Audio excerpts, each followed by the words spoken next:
Please rotate your phone.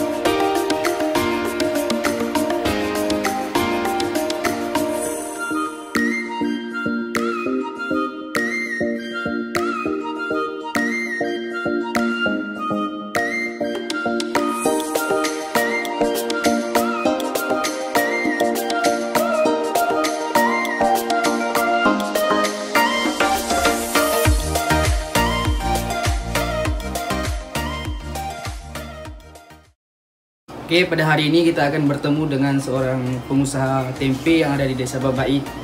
Pak, boleh memperkenalkan diri Bapak? Nama Bapak siapa? Pada untung ke kerja ini? Silakan. Nama Sarbini. Sarbini. Kerja ini pada untung apa? Baru tidur. Terus itu.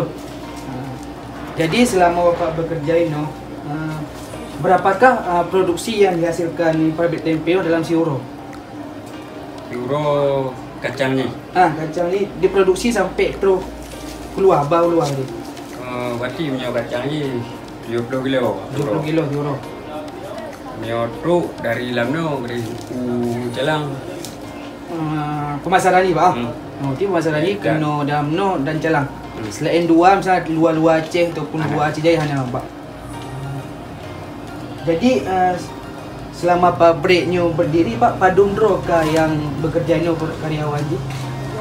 Menyo mata lun. Pak Hidro. Menyo awak pato nak padung ro rumah je pato kan. Jadi dua dro padum Pak.